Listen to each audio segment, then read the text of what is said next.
beneath the scorching sands of an unnamed desert, a celestial being of unimaginable power is buried alive, awake in the suffocating darkness for thousands and thousands of years. Imagine walking across a barren desert, the sun beating down on cracked earth, completely unaware that miles beneath your feet, a fallen star is breathing. He is not dead, he is not resting, he is awake, bound in chains of unbreakable light, waiting in the crushing weight of the abyss. This is not a myth, it is a terrifying record, preserved in the forbidden texts of the ancient world, a story of a rebellion so catastrophic that heaven itself had to bury the evidence.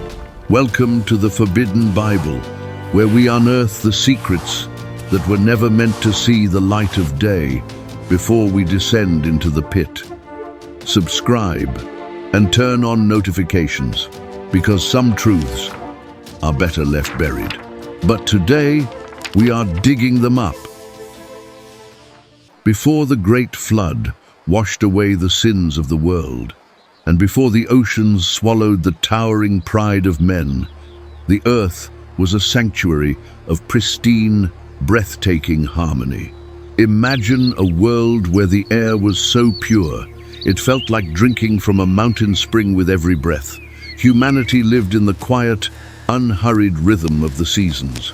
They were a young race, simple, and deeply connected to the soil that fed them. Their hands knew only the texture of seeds, the cool dampness of the earth at dawn, and the gentle weight of the harvest. There were no empires built on the broken backs of slaves, no towering monuments to human arrogance, piercing the clouds. Men walked in the cool of the evening, and their hearts were unburdened by the heavy weight of ambition. The concept of a border did not exist. The idea of owning the land was foreign to them. The world was a shared garden, given by the Creator and kept in balance by the whispers of the wind. They did not look at the jagged mountains and think of fortresses. They did not look at the cold stars and search for omens of war. Their minds were clear, their spirits were transparent. There was a divine simplicity in every movement. But above them, beyond the shimmering veil of the material realm, eyes were watching. In the silver halls of the celestial courts, the Grigori, the Watchers, observed this fragile, beautiful experiment. They were tasked by the Almighty to be silent guardians, shepherds of a cosmic balance. But as they watched the young race of mortals, a foreign, dangerous emotion began to take root in their immortal hearts. It started as curiosity, then turned into a burning, intoxicating fascination. The Peace of Eden was a masterpiece, but a masterpiece is always at risk.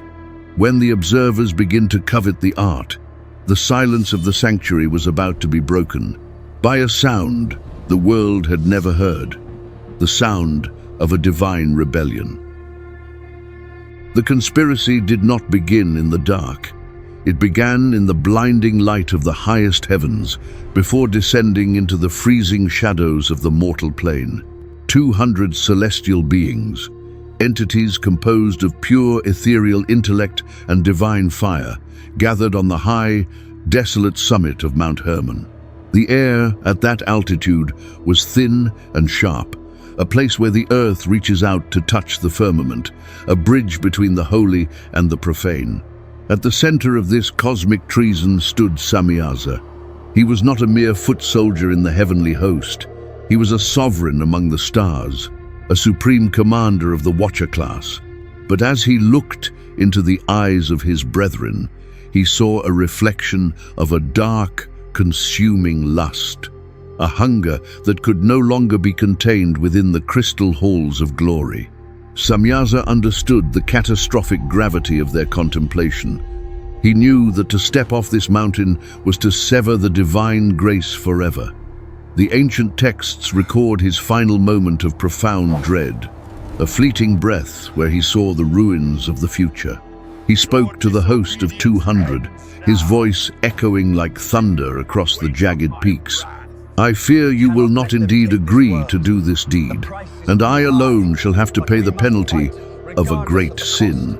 He was challenging them. He was offering them one last chance to turn back to the light. But the choir of the fallen was resolute, driven mad by the tactile allure of the world below. They did not want the silent perfection of heaven anymore. They wanted the warmth of human skin, the rush of blood and breath, and the daughters of men, together, on the freezing, wind-scoured peak.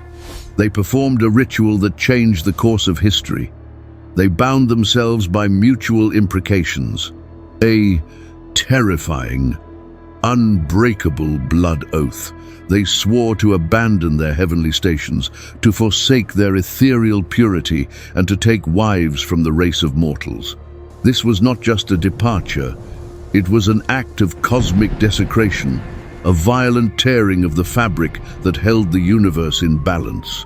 As the sun set behind the jagged teeth of Hermon, the 200 began their silent descent. They traded their crowns of light for the heavy, intoxicating gravity of the earth.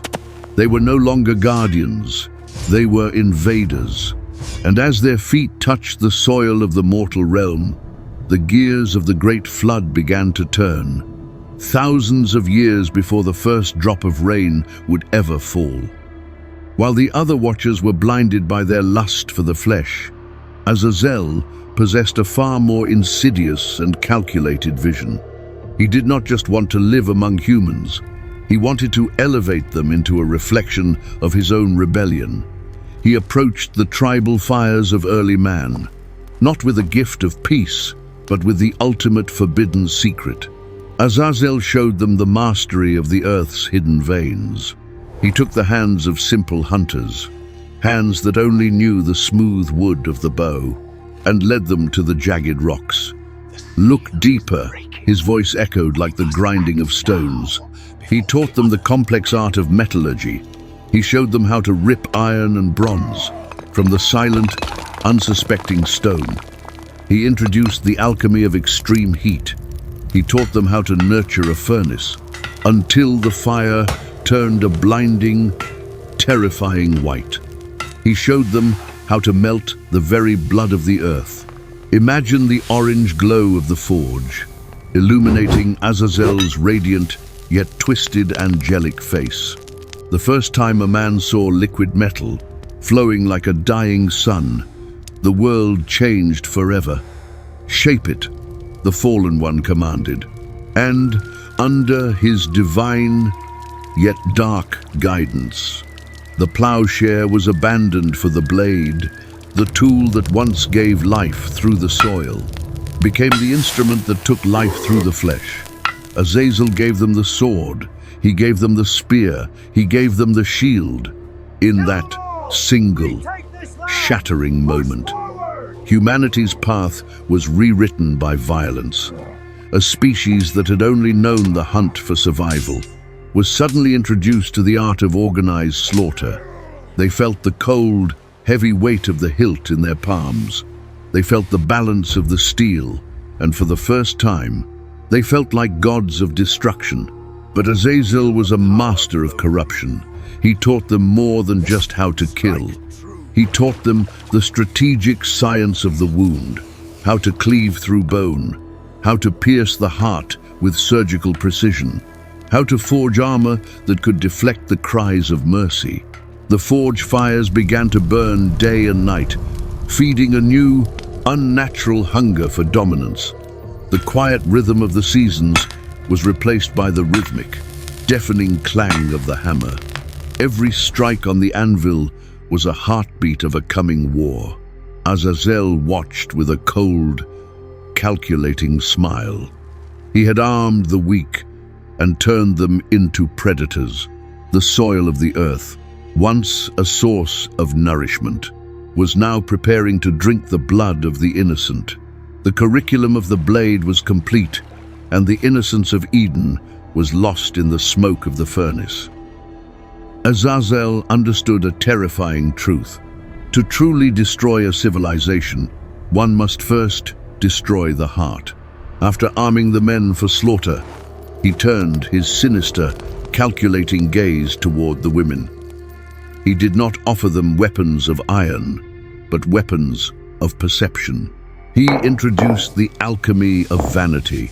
He showed them how to crush lapis lazuli, to paint their eyelids with the deep, intoxicating blue of the abyss. He taught them the creation of antimony, the forbidden art of altering the divine face, to mask the natural grace given by the Creator. Suddenly, beauty was no longer a gift of the spirit. It became a tool of competition, a currency of power. Then, he gave them the ultimate deception, the mirror. Before the mirror, humanity looked outward at the majesty of creation. They looked at the stars and felt small, yet connected to the infinite. But with the mirror, they looked only at themselves. Azazel watched as narcissism took root like a poisonous weed. The human gaze was trapped in a silver reflection. Mothers forgot their humble prayers. Daughters forgot their inner light. They began to obsess over golden bracelets, polished stones, and the vibrant dyes that stained their souls as much as their skin. They were trading their eternal essence for the cold, external glitter of material wealth. Society began to fracture from within. Envy became a silent plague. Running through the early settlements of man, lust was no longer a private sin, but a public currency. The simple harmony of the past was replaced by a feverish, insatiable hunger for more. More adornment, more attention, more dominance over the gaze of others. Azazel stood in the shadows of the tribal fires, watching the mothers of the next generation seduce the very angels tasked to protect them. The line between the divine and the carnal was being violently erased. The mirror did not just show their faces, it showed the slow, rotting death of their spiritual innocence. And in every reflection, Azazel saw his own victory. The world was no longer a sanctuary of peace. It had become a theater of pride, and the stage was now set for the birth of something monstrous. Azazel was the catalyst, but he was not the only architect of humanity's ancient ruin. While he weaponized the hands and the vanity of mortals, his brothers sought to weaponize their minds and spirits. The curriculum of the damned was meticulously divided among the fallen lords. Samyaza, the supreme commander, became the grand architect of the arcane. He taught the dark, manipulative arts of enchantments and root cuttings. This was not the innocent herbalism of early gatherers.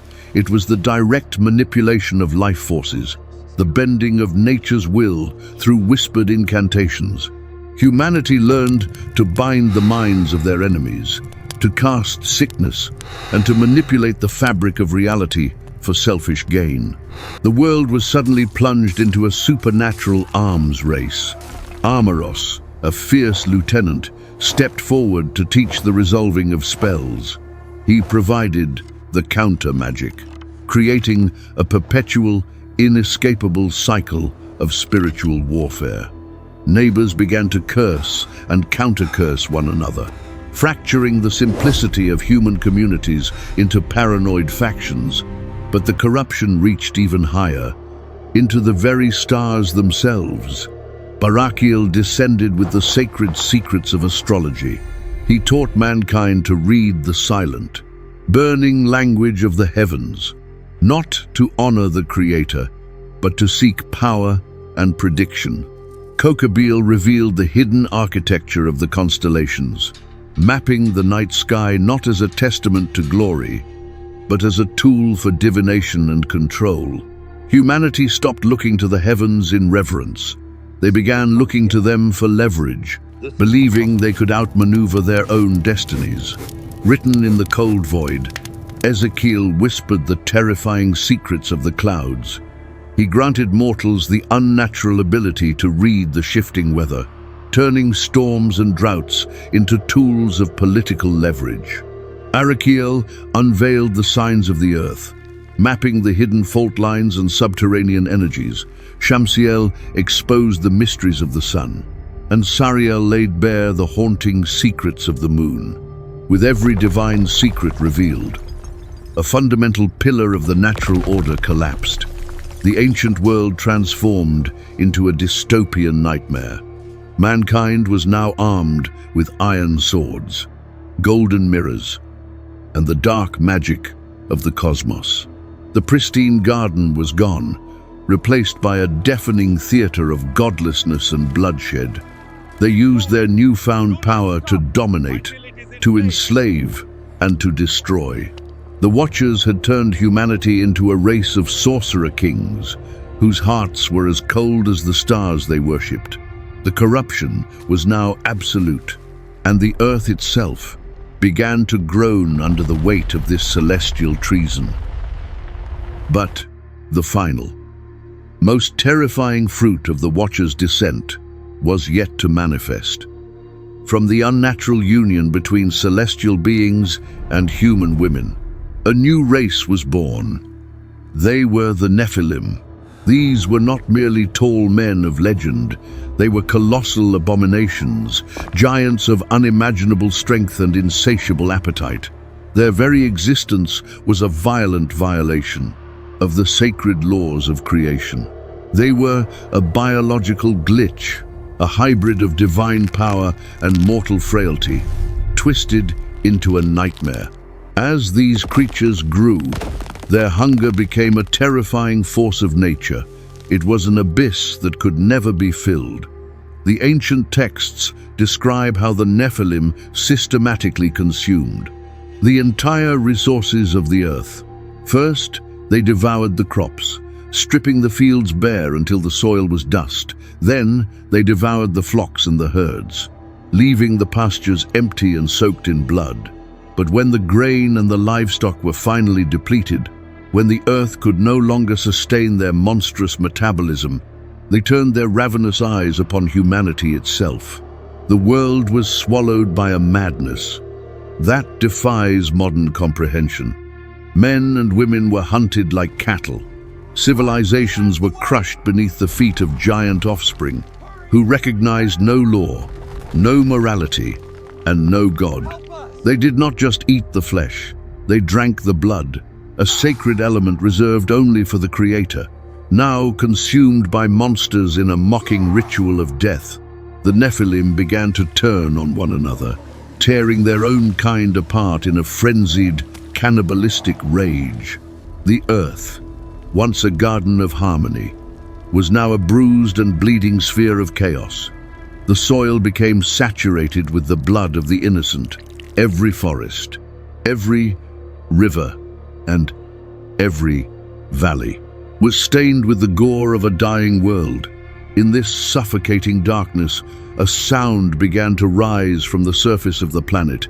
It was a deafening, agonizing vibration, the collective death rattle of a civilization. The ancient writers tell us that the earth herself cried out.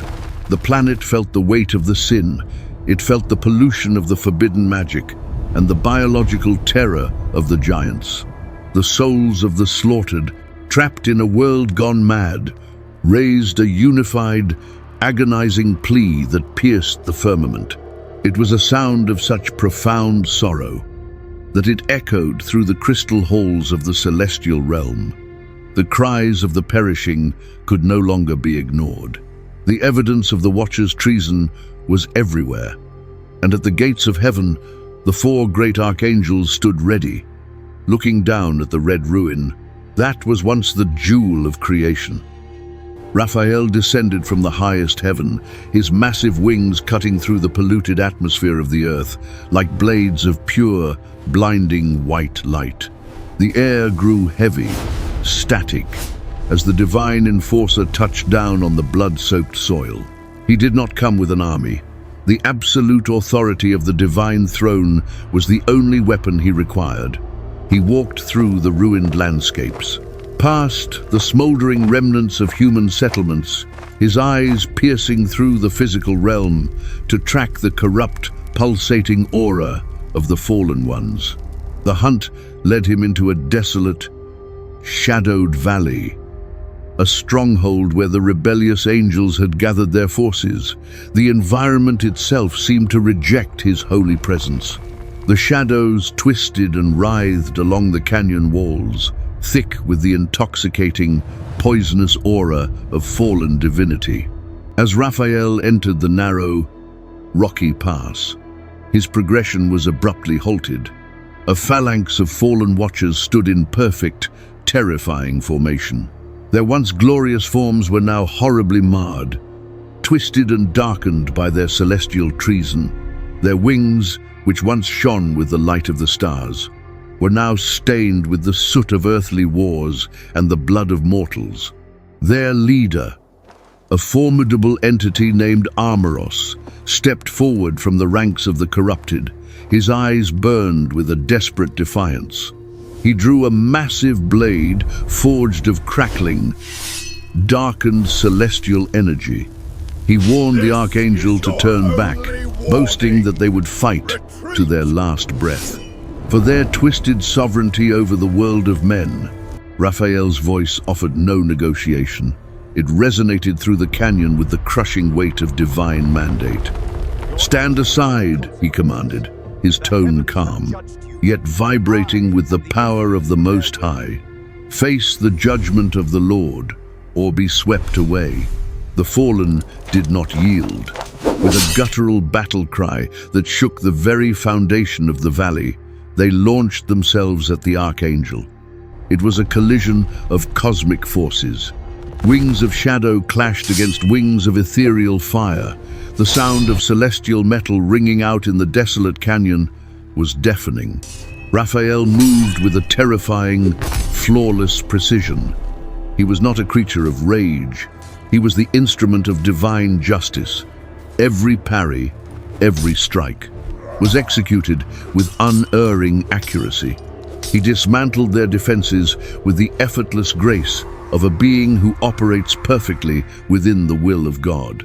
One by one, the fallen guards were thrown back, their supernatural strength utterly eclipsed by Raphael's holy radiance.